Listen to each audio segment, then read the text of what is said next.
If you are a Muslim living in the United States and you want to buy a home, one of the biggest questions you may face is, how can I buy a house without dealing with riba? In Islam, this is an important question because Allah has prohibited riba while trade has been permitted. So the goal is not simply to find a product called an Islamic mortgage. The real question is, what is the actual transaction taking place between the buyer and the financing party? Let's understand this from an Islamic perspective. First, we understand why is a conventional mortgage a problem.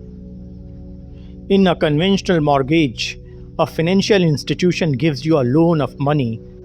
You are then required to repay that loan together with an additional amount based on interest. That additional payment is the key issue. In Islamic finance, money itself should not generate a guaranteed return simply because it was lent for a period of time. Instead, legitimate profit should come through a permissible transaction involving things such as trade, ownership, leasing, or partnership. So, Islamic home financing should be structured around a genuine Sharia recognized transaction rather than simply taking an interest based loan and giving it an Islamic name. So, now the important question is, so how can a Muslim buy a home? There are several Sharia based structures that can potentially be used for home purchasing. The three structures you will commonly hear about are Musharaka, Ijara, and Murabaha. Let's understand what they each mean one by one. The first one is diminishing Musharaka. Musharaka means partnership. In a diminishing Musharaka agreement, the buyer and the financing party become co owners of the property. For example, imagine a house cost $400,000. The buyer contributes part of the purchase price, while the financing partner contributes the remaining amount. Both parties therefore own a share of the property. The buyer then gradually purchases the financing partner's ownership share over time.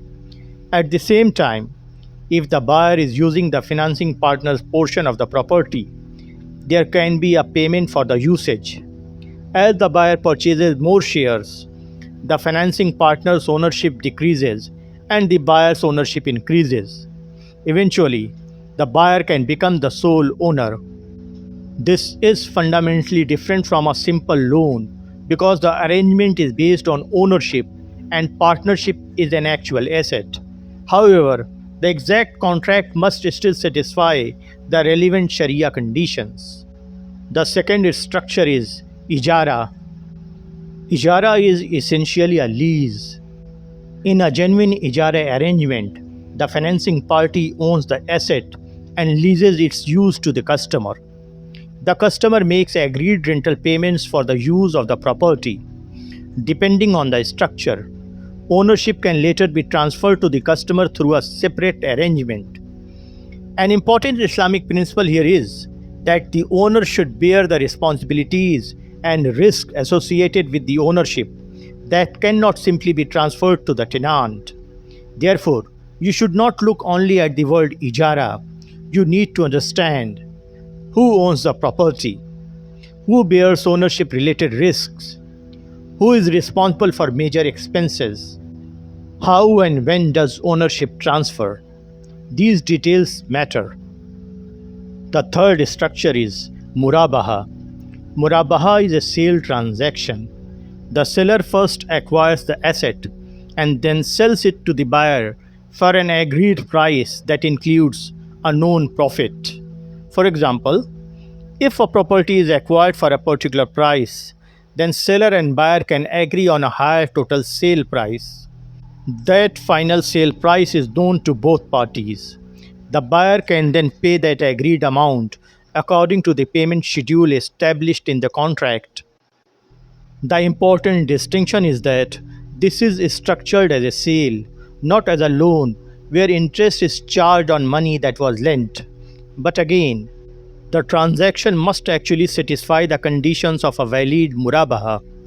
The financing party cannot simply pretend to buy and sell the property, while the transaction is economically and legally just an interest bearing loan. The actual ownership and sale must be examined. Now, the most important part: what makes Islamic home financing actually Islamic? A financing arrangement should not become halal simply because it has an Arabic name.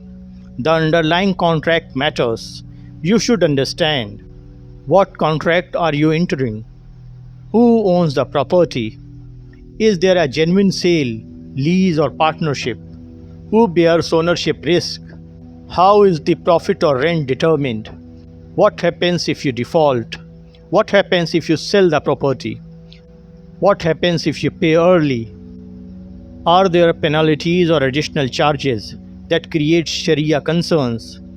These questions are much more important than the marketing label. Now let's understand: what about the interest rate? This is another area where people can become confused. You may find Islamic home financing products whose pricing is expressed using terms that look similar to conventional mortgage rates. That does not by itself tell you whether the underlying transaction is permissible or impermissible. In Islamic finance, the important question is: what is the legal contract and what is the source of the return? Is it interest charged on a loan? Or is it profit from a sale? Is it rent from a genuine lease? Or is it a return connected to genuine ownership in a partnership? The structure and contractual reality matter. Now we delve deeper into this question: is every halal mortgage actually halal? You should not assume that every product advertised as an Islamic or halal mortgage automatically meets the Sharia requirements you follow. Islamic scholars can differ regarding the details of modern financial contracts. Some scholars may approve a particular structure, while others may raise concerns about specific clauses or implementations. That's why the safest approach is not to rely only on advertisements or labels. Read the actual agreement, understand the transaction, and if you are not qualified to evaluate the Islamic legal aspects yourself, take the contract to a qualified scholar or Islamic finance expert who understands modern financial contracts. There are several things you need to avoid. Let's understand what you should avoid. From an Islamic perspective, the basic concern is clear. Do not enter a conventional interest based mortgage simply because it is the easiest option without first understanding the relevant Islamic ruling for your specific situation. If a person believes they have a genuine necessity because no permissible alternative is available, that becomes a separate fiqh question. It should not be decided simply by saying, I really want to own a house. Necessity in Islamic law has its specific conditions, and the ruling can depend on a person's circumstances. So, that question should be taken to a qualified scholar who understands the situation. If you really want home financing, then the right way to research a home financing contract is by asking these questions to yourself. What is the contract? Is it musharaka, ijara, murabaha, or something else? Next question is, who owns the property? Understand the ownership arrangement from the beginning. Next question is, where does the financing company's profit come from? Is it rent, sale profit, or a return on ownership? Next question to ask, who carries the risks of ownership? This is particularly important in partnership and leasing structures. Next question to ask is, what happens when things go wrong? Read the default, late payment, foreclosure, and early payment clauses. Next question to ask, what happens when you sell the house? Understand exactly how the contract handles the sale, and finally, have the actual contract reviewed by someone qualified in Islamic finance. Buying a home in the United States while avoiding riba can be complicated, but the key principle is simple. Do not judge a financing arrangement by its name. Judge the actual transaction and contract. Islamic home financing can be structured through legitimate Sharia contracts such as partnership, leasing, or sale, but the details matter. A product being marketed as Islamic or halal is not by itself enough to determine its permissibility.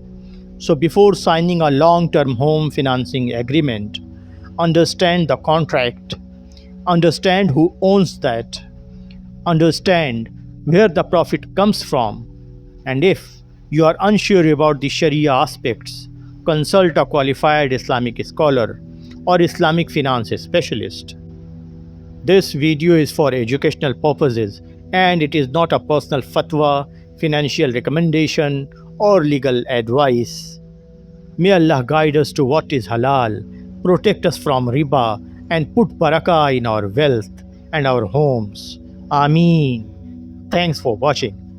Kindly like the video and subscribe to the channel.